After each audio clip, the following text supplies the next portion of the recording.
All right, and you are live. Hello, everyone out there on the internet, and hello to everyone watching this on YouTube in the future.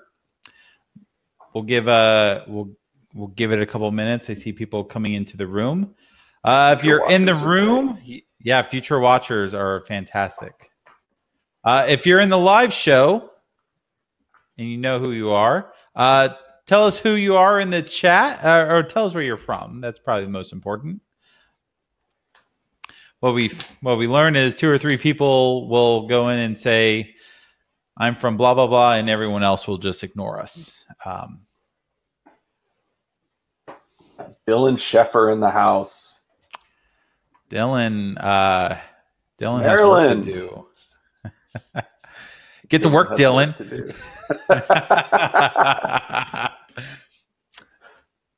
All right, Jason, hi. And we have some other folks who aren't chiming in, but that's okay. Would it be wrong to do a Larry King impression? No, go ahead. Marilyn, you're on the line. Let's do some social love so I can take a screen capture here of Mike and Kevin live. There you go. All right. Share this up on the Twitters.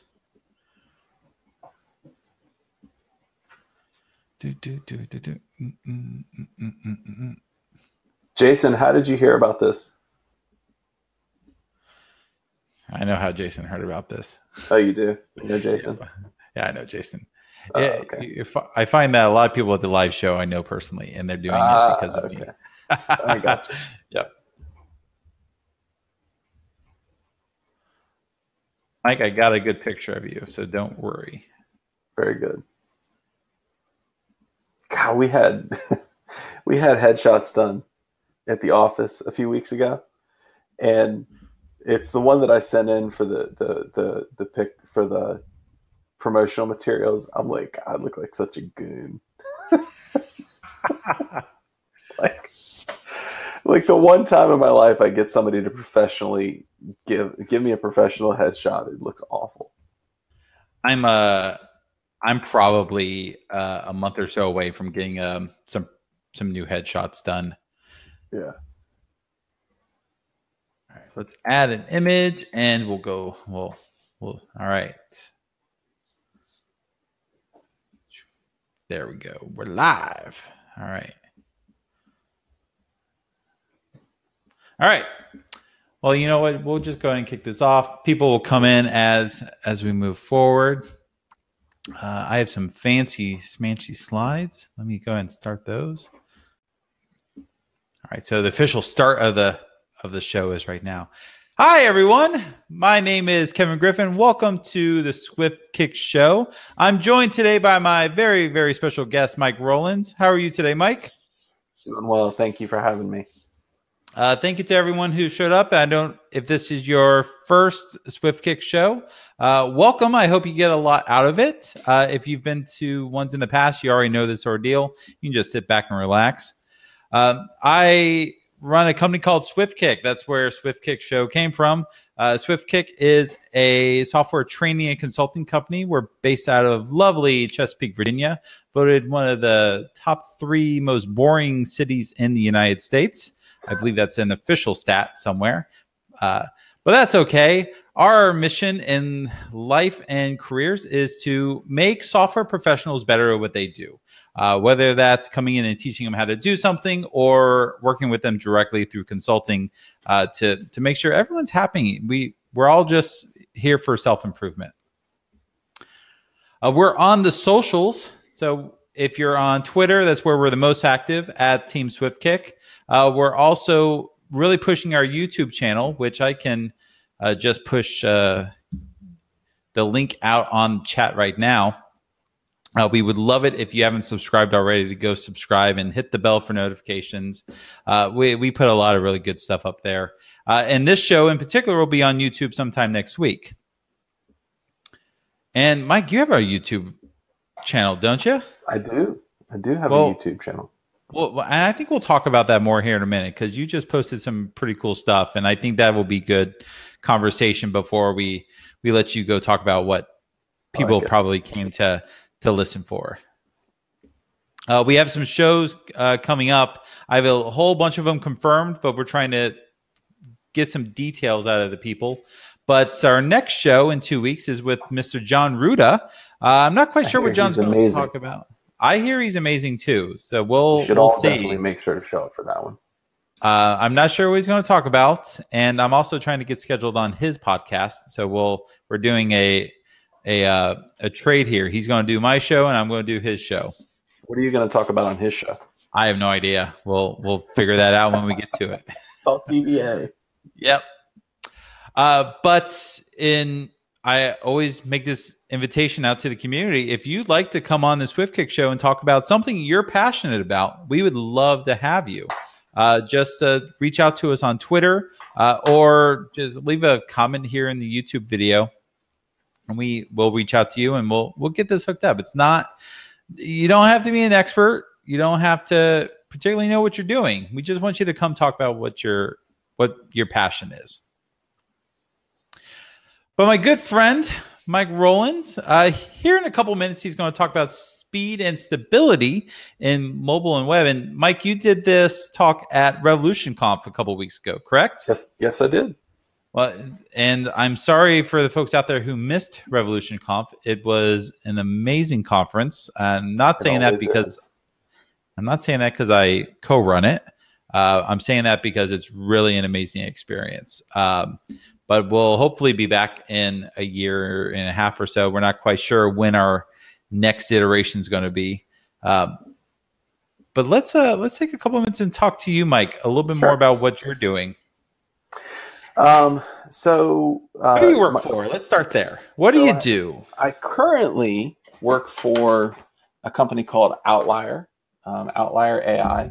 What we do is we take other people's data. We can take it in pretty much any format. We can take it straight from a SQL database. We can take it from Google Analytics. We can take it from just about any kind of analytics platform that you can imagine. We're integrating new sources of data on a regular basis. We can take all that, and what we do is we run machine learning on top of it to generate models. Okay. So we have these time series of data that we're pulling from your data lake, your data pool, your data store, whatever you want to call it. And what we do is we run machine learning to generate models. And then whenever there is an instance of an event that is outside the model, we will alert you to it. And also now we're just about to roll out a new feature that will tell you what the root cause of that outlier is, because it's an outlier, what that outlier is. And so it can drive a lot. It's designed to drive data insight. And my previous gig was with Flurry, which was, it's the #1 mobile analytics provider. We had petabytes and petabytes of data. And what we found very quickly was that you can have so much data that you just don't know what to do with it. And so Outlier, interestingly enough, is designed to answer the question of, if you have all of this data, what should you do with it? How should you treat it and do, different things with it? It's a brand new, well, it's about 3 years old. I was the 9th person. We're up to about 12 now. So it's definitely startup territory. But it has been a pretty fabulous ride so far. I am an engineer, and I also help a lot with kind of like customer ops. So spinning up new instances of machines, integrating data, things like that, along with writing the code that goes into the core product. Fantastic. Now let's take a trip in the Wayback Machine. So Mike, I've known you for a couple years now, Yes. but take us all the way back to younger Mike. Okay. And how did you get into technology? Tell us your origin story. So I would say that I fell into it sideways. When I was a kid, I was always just really good with computers. I was the kid that, when things went sideways, everybody would be like, "Hey, Mike, do you think you can fix this?" And I never really considered a career in computers at all. And as a matter of fact, was going to college to get a biology degree. And a friend of mine found out I was good with computers, and he said, "Hey, why don't you come work at this ISP? It's called Internet of Greenville, and you know, we'll pay you a little bit of money, and you can not be a poor college student." I was like, "Sure, sounds good." So Deal. yeah, I get to Internet of Greenville, and really enjoy the work. Once again, you know, I'm just good with computers, and I'm tech support, right? So I'm like helping people connect up to an ISP. This is around like 95, 96. And at one point, one of the guys that worked there, who was in the computer science program at ECU, was like, you know, you should really take a computer science class. And I was like, you know, I don't want to be an engineer. I don't want to be a coder. That sitting in front of a keyboard all day sounds like a terrible thing. And he said, you know what, just take a summer course. Just take Intro to Computer Science, take the summer course. So I did. And I quickly found out that like this is what I was made for. It just clicked. It made sense. And I took one summer course. I took the next summer course. Next thing I know, I'm enrolling in undergrad classes. I ended up finishing up my undergrad with a Bachelor of Science in Biology, and then went to grad school for computer science. And eventually just have found my way from Greenville, North Carolina, to be working for startups in Silicon Valley, which is fun. Absolutely. I've been in the startup world myself. It's fun. It's also very stressful depending on who you're working for. Because everything could be fine one day, and the next day, oh, we have no money. Right. I've seen that go numerous ways. Well, cool. So now let's talk about hobbies outside of tech. I see you have some mounted on your wall behind you.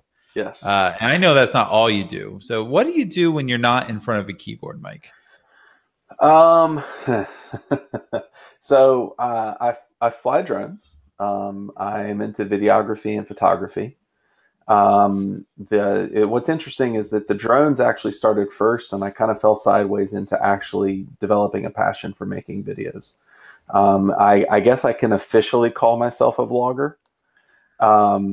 But I've actually kind of taken a break from the drones for a little while, just because it's very time and money intensive, and when you're working for a startup, you have little of both of those commodities. Yep. But the videography, you know, I try to post content to my YouTube channel anywhere from 1 to 3 times a week.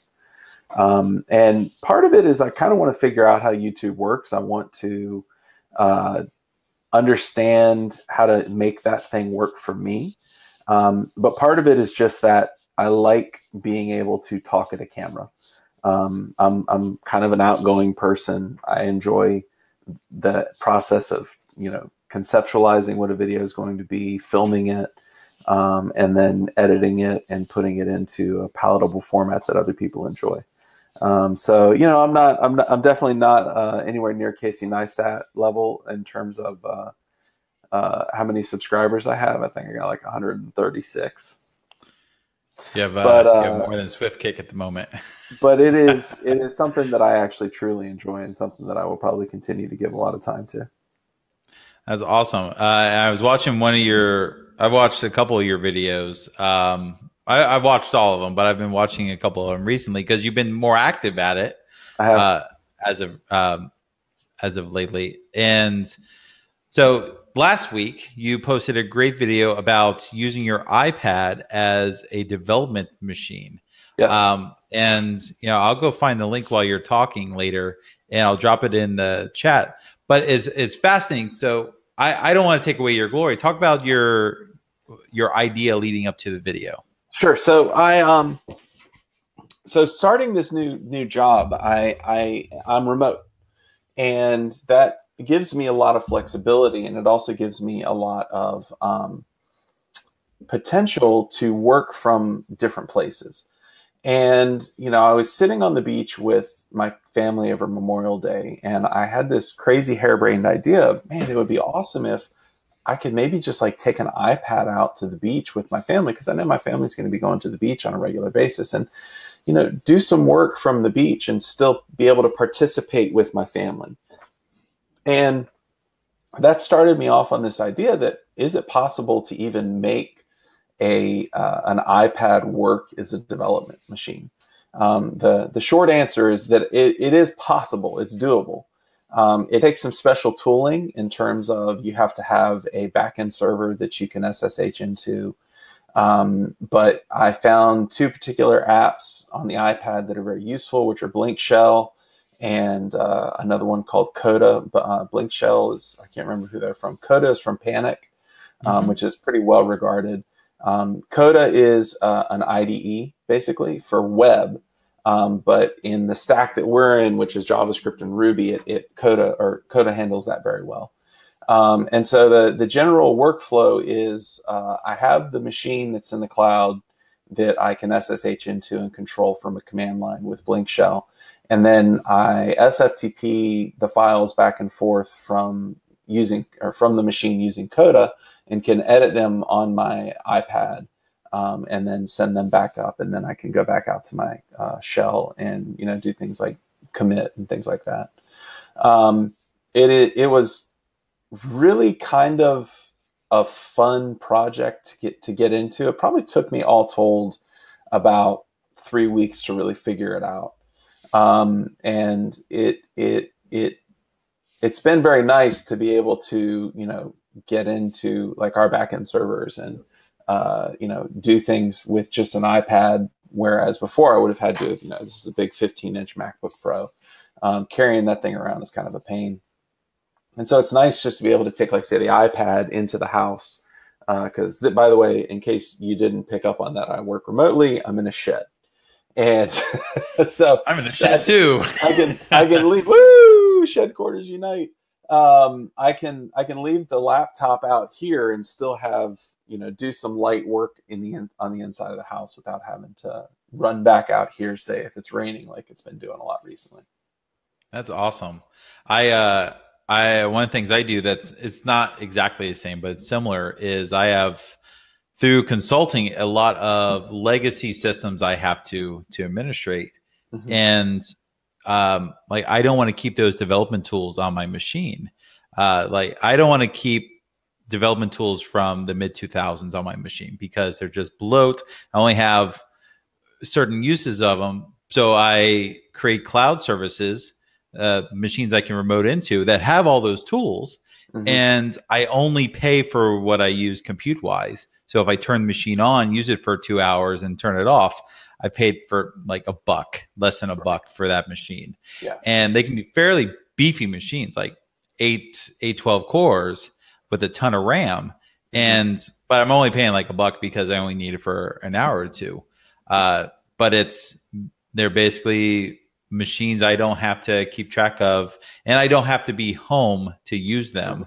I've had cases where I've been at a hotel and all I had was my iPad.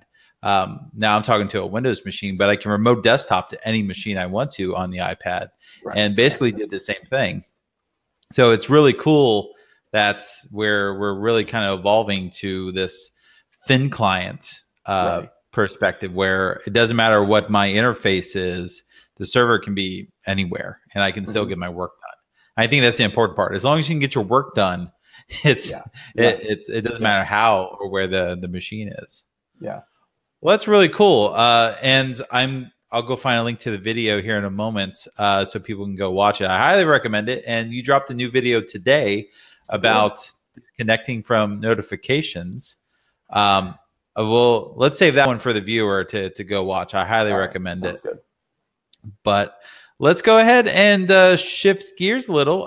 Mike, you're going to talk to us about speed and stability in web and mobile applications. Mm-hmm. So I'm going to let you go ahead and take over.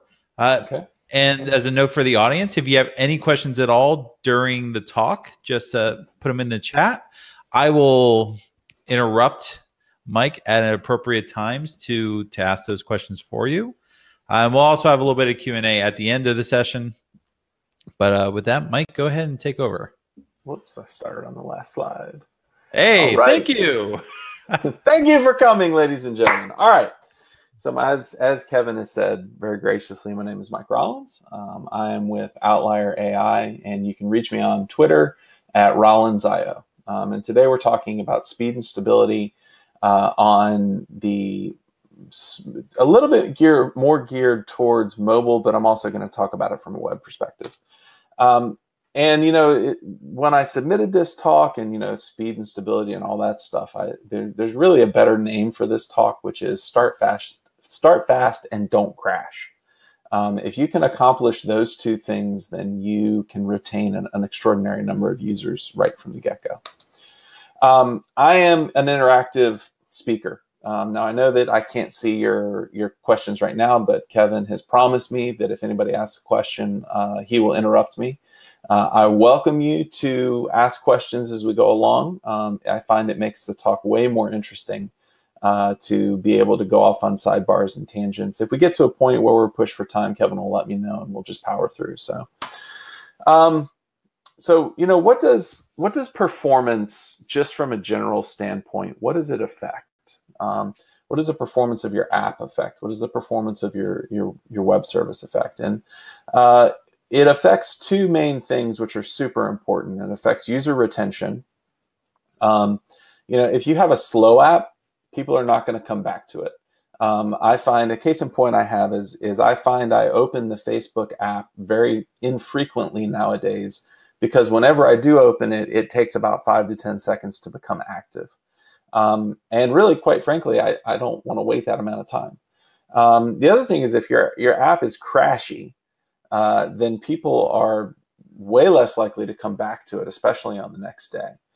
Crashes are an interesting phenomenon. I'm sure there's probably some cultural study we could dive into that would tell us why crashes are so affecting of the psychology of users. But in general, a crashy app is just not a good app. And then, this stat is pulled from the web, but it certainly holds true on the mobile side. When you are trying to make a call to action, speed counts. And the call to action is almost always measured in some kind of revenue impact. There was a study that was done that showed that you suffered a 1% revenue hit per 100 milliseconds taken on a call to action, which is truly terrifying, because you can lose 500 milliseconds without even thinking about it. And that could impact 5% of your revenue. So one thing I really want you to take from this talk is, if you don't track it, you can't act on it. There's all kinds of tools that are available to help you track the things that we're going to be talking about today. But if you don't know that this is happening, there's nothing you can do about it. So the first step in any of this is just implement some kind of tracking on these metrics, so that you know that you can actually act on them later. So in my previous life, I was with Flurry, and Flurry was bought by Yahoo. And Yahoo at one point decided that they were going to become a mobile-first company. And so in order to do that, they put down some primary and secondary metrics to guide the performance metrics of their app. And the two most important metrics were that they had to start from a cold start in 2 seconds, and that they had to have a crash rate of less than 0.02%, or 1 in 500 starts only 1 in 500 starts can crash. They also had some secondary metrics around content refresh and local UI response. We won't get too deeply into those. The ones we're going to focus on are the cold start time and the crash rate. It turns out that acting on these measurements is very hard, because let's say you've instrumented now. You've measured that you have a 2,500 millisecond cold start time. How do you fix it? That is actually a super challenging problem. If it's a crash, a lot of times there's these very esoteric crashes that can happen out in the wild. and you may not be able to reproduce it. So acting on this data once you get it can be very difficult. So let's look first at cold start. And cold start, at least in mobile, there's a few different types of starts. There's the first start, which is I've just downloaded the app.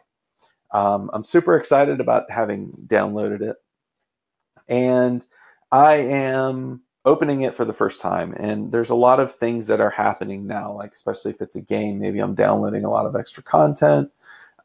People are a little bit more flexible because of the excitement of having a new app when it comes to a first start. But when you start getting into cold starts and warm starts, those are completely transparent to the user. So a cold start is when the app is opening from a state in which it was not running in memory. It's been ejected from memory, and it has to marshal all of its resources off of the onboard storage in order to get into a running state. And then there's the warm start, which is, maybe you just backgrounded the app a few seconds ago. It has not been ejected from memory. And as soon as you tap the icon, it immediately becomes responsive. Well, that's the best case scenario. But to the user, the warm start and the cold start are transparent. There's no delineation to tell you, oh, I just warm started versus, oh, I just cold started. And so you've got to kind of keep an eye on that. If you were to turn this into the web world, the first time you go to a web page, it always loads slow until it can start caching content. And that cached content is a little bit like having a warm start, whereas going to a web page after the cache has been cleared is more like a cold start. So those are some of the types of starts in mobile and on web. So here's a great question. Who cares about cold start? Why should you care about cold start? This actually information comes from a NimbleDroid blog from 2016, but it still holds true. Instagram is one of the fastest starting apps out there. When Instagram starts, it pretty much comes responsive immediately. Instagram put a huge emphasis on cold start time and was able to knock it down substantially below that 2-second mark. When NimbleDroid did this review, they looked at the top 25 to 50 apps in the App Store. I believe this was on Android. And they found that 40% of the top apps started in under 2 seconds and 70% started in under 3 seconds. So cold start time is super important. It is a hallmark of the best apps, and it is obviously something that we should pay attention to. Now, what are some factors affecting cold start time? Going back to, it's really hard to act on this.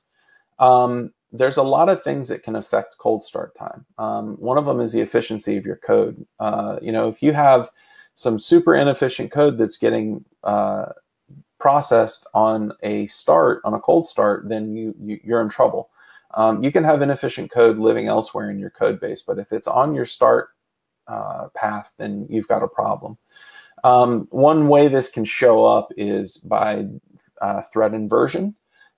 Basically, the main thread on especially on something like a mobile device, the main thread is responsible for the UI and the UI being responsive. Well, if you ever block the main thread, you've done something wrong. Taking care of thread inversions such that the main thread never blocks and never waits on a worker thread is super important. There's also things like network time, and this is not only true for mobile, this is true for web. Network time can be a huge factor. If the user is in India and they are having to reach across the world to San Francisco to pull down a huge number of network resources, they're going to have a slow time of it. So it's very important that you limit network time and employ things like CDNs and caching. Then there's also just plain old resource loading, right? Like, are you marshaling from disk things like images or databases, or are you caching resources versus pulling them fresh every time? Resource loading can greatly affect cold start time, especially that one databases. I find that, the longer you can push off a heavy lift in terms of what your code is doing, the better off you'll be from a cold start perspective. So this is an example of from a company called Redfin. They're kind of a Zillow competitor. And what they did was they analyzed their older start patterns, and they made them more efficient. So on the right-hand side, you see what the old app starting looks like. And on the left-hand side, you get to see what the new app layout looks like. So let's just watch this for a second.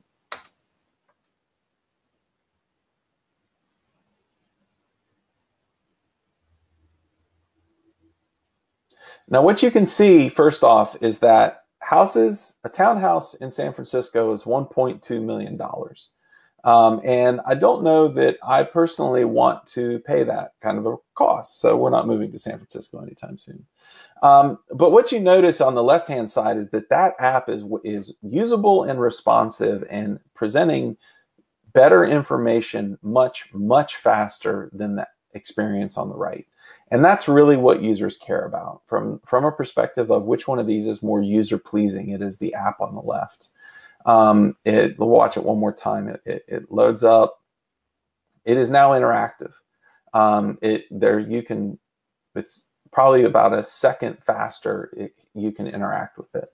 And that is a really important thing. So what did Redfin do to give some of these cold start improvements? They worked very closely with their app state deserialization. And what was interesting is they switched from a native serialization to a JSON serialization. Recently, in probably the past 5 years, this would not have been, probably 5 years ago, this would not have been the case. But nowadays, JSON libraries are so good and they're so fast and they're so optimized that storing everything in JSON makes sense. Switching from a native Java serialization, because that was an Android app, into a JSON serialization sped up their cold start times pretty quickly. And they were also able to deserialize in parallel, meaning that they were pulling resources off the disk and marshaling them into memory all at the same time in an asynchronous manner.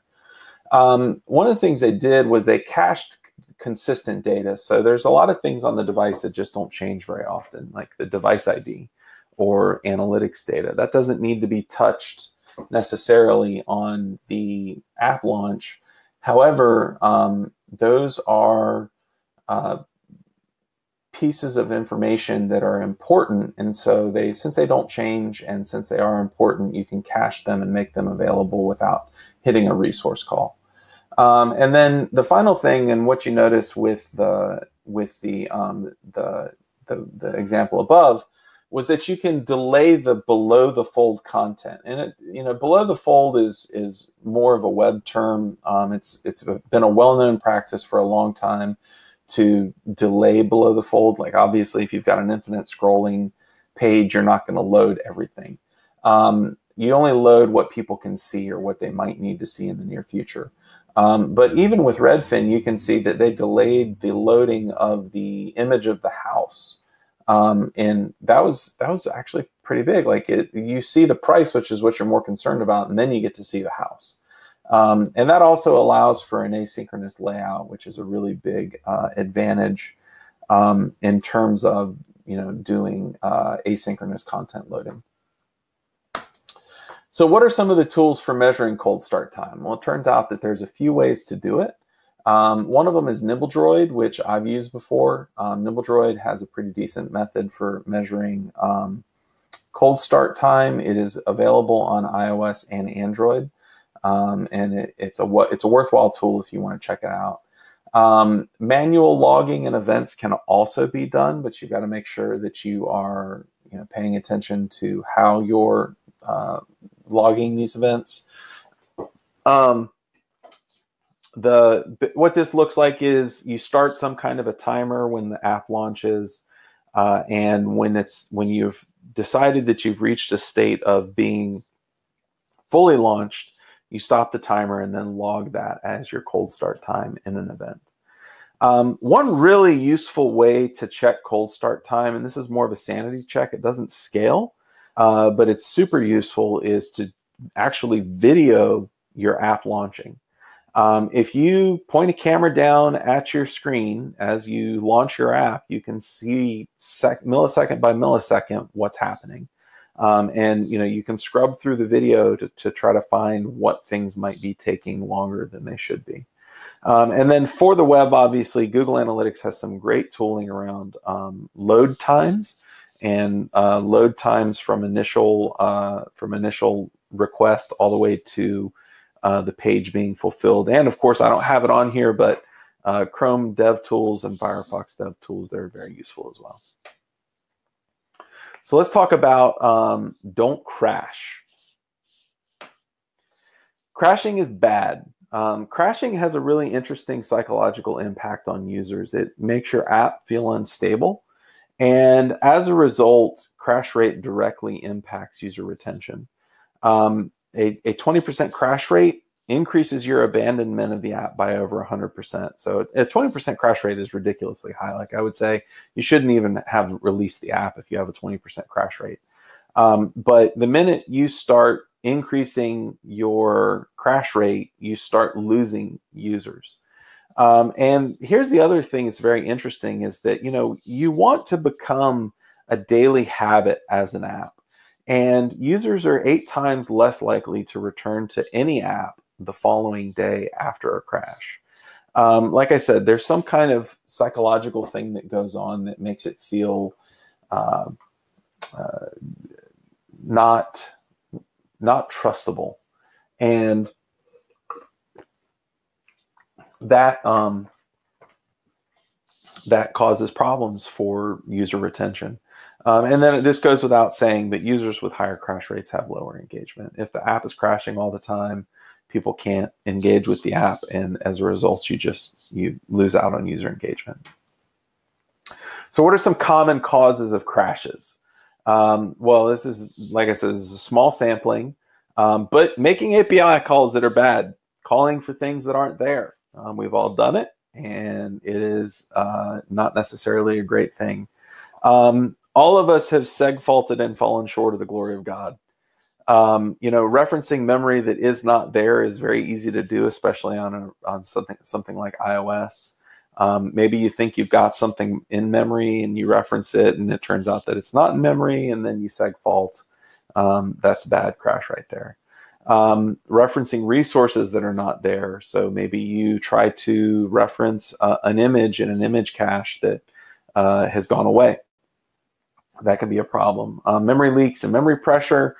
Given enough memory leaks, your app can get put into memory pressure, and then you can be ejected from the operating system due to bad performance. And then, of course, deadlocks. Deadlocks are a special kind of crash. They don't necessarily, it just freezes the app, and most modern operating systems will eventually detect the deadlock and eject you from memory.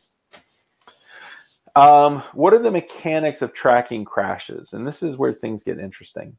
Number one, the app gets into a bad state. You made a bad API call. You referenced something in memory that you shouldn't. The app throws an exception, but that exception is never caught. The global catcher grabs that exception and the stack and attempts to write it to disk. And then, and this is where there's a little asterisk here, the crash is sent to the server. Crash rate is always worse than reported on iOS. And the reason for this is that iOS, once a crash is initiated, does not allow any network calls. So a crash report will be written to disk, and it can be written to disk, but it won't be sent until the next time the user opens the app. And as we've already found out, crashes affect a user's likelihood to return to the app. So if you have a 0.02% crash rate, which is your goal, you can rest assured that you're actually higher than that on iOS. Android, it's a little bit better because it is possible for the operating system to make network calls during a crashing state. What are some tools for measuring? There's a ton out there. Flurry, Crashlytics, Hockey, Google Analytics for the web. Any of those are great. I recommend Flurry because I used to work for them. I used to build that product. But any of these guys will definitely steer you in the right direction in terms of detecting crashes. Now, let's talk about assumptions and sanity checks. There's some interesting things that happen when you assume that you're measuring correctly, but then it turns out that you're not. So when I was at Yahoo, there was this meeting that would go on every week where we would track performance of key apps. And not every app would get called out every week, but if somebody was a bad performer, then they would get called out, and they would be asked, how are you going to remediate this problem? Your crash rate is bounced up. Your cold start time is too slow. What are you doing? Well, there was this one app that was kind of like the golden child, and they had a cold start time that was just ridiculous. It was like 1.5 seconds. And someone one day in the meeting said, I've been sitting here launching this app over and over again. And I cannot, on a brand new device, it was an iPhone 10, I cannot get it to launch from a cold start in less than 2.5 to 3 seconds. I even use the video method to measure it, and I don't think that you're measuring your cold start time accurately. And lo and behold, this golden app went in, and they were calling the end of cold start before cold start had finished. The app had not fully become accessible to the user. And so they looked like they looked on paper like they had a 1.5 second cold start time, but they in fact had like a 3-second cold start time. And so you got to make sure that your measurements are realistic and that you're accurate. In the absence of other factors, so let's say that you haven't done a major refactor, you haven't changed how all your layout looks. Everything is pretty much the same, but you notice that your retention is suffering. That can be indicative of the fact that either there's a cold start problem or there's a crashing issue, and you may or may not be getting notified of it. The other thing is that you want to measure on multiple devices, and so you want to have as many devices as possible to measure your cold start times on, and to measure your crash rate. There was this one time, the Flurry SDK, we were very careful about causing crashes, because if the SDK that you're using is causing crashes, you take that SDK out. And we had one really, really bad crash. It was such a bad crash that it was actually dropping the operating system. And there's actually what's known as a green screen in iOS, where when an app crashes, if it crashes the operating system hard enough, it goes to a green screen before rebooting the device. And this was back in the days of like the iPhone 4, right? And we had this one green screen crash that had been reported in the wild a few times, but we could never reproduce it. And one day we managed to hear about an app that had the green screen crash, and they knew a user that could reproduce it 100% of the time. And so this user had an iPhone 4. And Flurry actually bought that device from that user and gave her an iPhone 5 in exchange, so that she could have a newer device and we could have a good way to reproduce this crash. We ended up fixing the crash. But measuring on multiple devices is really important. Just because it works on the latest, greatest machines doesn't mean that it's going to work on an older machine. On the web as well, there's all kinds of, are you on a Core M processor? Are you on something that's a little more fully featured? Is your website very graphics heavy? And how is that going to perform on something without a dedicated graphics card? Measuring in multiple ways on multiple devices is super important. And finally, measure multiple ways. Don't just rely on instrumentation, rely on sanity checks and things like that. And then, it's super important that you review your measurements. If you capture it but never analyze it, then you might as well have never captured it. And if you find that you have a problem, it is best to act on that problem than just let it sit there. And I think that's kind of common sense wisdom. But you would be surprised the number of people that can look at a crash and feel like it's too hard to fix, and so they just let it be. If you find a crash, you should do your best to fix it. So that's pretty much it. We didn't have any questions during the talk, so it went relatively quickly. Thank you very much. If anybody has questions now, I'll bounce back out to the stop sharing my screen here. All right, and here we are. All right. There was nothing in chat while you were talking. That was an awesome talk. So, all right, folks who are still with us, if you have any questions at all for Mike, just let us know. If you're watching this in the future on YouTube, you can leave questions in the comments. And whenever you leave a comment, I will probably get a notification. If it's something that I need to go pull Mike in, I'll go tell Mike to come into YouTube and answer the question for you. Very good. Greg, our friend Greg Norman likes the summary and has no questions. Thank you, guys. Dylan, did you get your work done? The answer is probably going to be no. No. So I've never seen a green screen on a iOS device before. It is a super, super rare crash.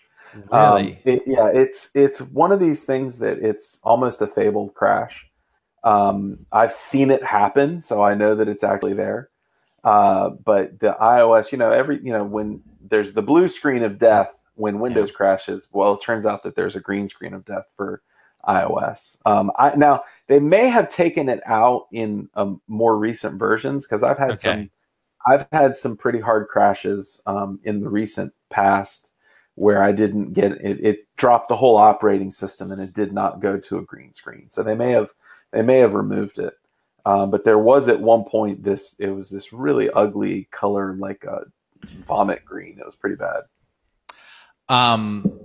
So you really touched on application startup time. Are there also considerations and my iOS knowledge is probably failing me here. But a long time ago, I remember I was doing development across Android and also Windows Phone when that was a thing. Yeah. We had the concept of tombstoning. So if I close the application, or if I switch off the application, go do something else, the application can still be loaded in memory, so I can quickly switch back to it. Sure. But there are cases where the operating system might unload it. Yes.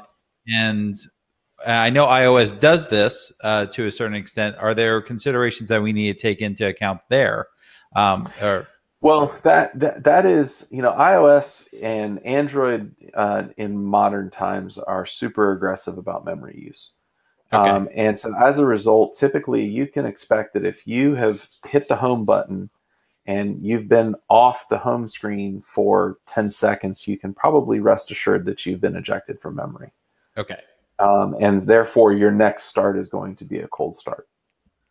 Yeah, so cold start completely, not we can keep some stuff kind of hot loaded and we just have to go get data. Especially on iOS, they're very draconian about it. And which is fine. I mean, iOS devices typically run with less memory than, say, an Android device. But even Android devices, they've got some of them have 6 gigs of RAM, right? Like these are virtually desktop class at this point. But they still won't, anything that lingers in memory long enough will go bad. And so they still do eject apps from memory. Gotcha. And then Windows Phone, the blessed heart. I got sent when they tried that last time to really get Windows Phone off the ground. They asked us to build a Flurry SDK for Windows Phone, and so they like sent us all a bunch of devices, and they were like, "Come on, guys, please." So I've actually got an old Nokia sitting up in the attic right now that like runs Windows Phone. It was a beautiful operating system, but So there were a lot of really good ideas in it that yeah. never took off. So I had a Focus sitting in my desk, and I was clean. So when I was moving out to the shed quarters, I was cleaning out the old office. I pulled that out of a drawer and went, crap. All right, yeah, tossed it in the trash. I'm like, yeah, I don't need this phone anymore. It's right, not worth anything. right. Yeah. Poor Windows Phone. Yes. So Well, cool. All right, chat. Anyone else? Folks are starting to it's starting to peter drop off. out. Yep. Well, all right. Well, Mike, thank you so much for hanging out Thank with you us very much today. for That having me, was Kevin. a very informative talk. I was sitting here Instagramming your slides as you were going. Good. So I'll happily make the slides available to anybody that wants them. excellent. Well, cool. Well, with that, thank you to everyone out there on the internet for watching. And if you're watching this on the replay on YouTube, we do this live. You could join us and ask your questions live. It's usually every other Wednesday at 2 p.m. Eastern time here in the States. We would love to have you. If you want more information, our comments will have a link where you can go get on our email list, and we'll tell you when the new shows are coming down. And if you're watching this live right now, you're already on the list. You're going to get my spam. No worries. But with that, Mike, thank again. And we'll see everyone next time. Thank you very much.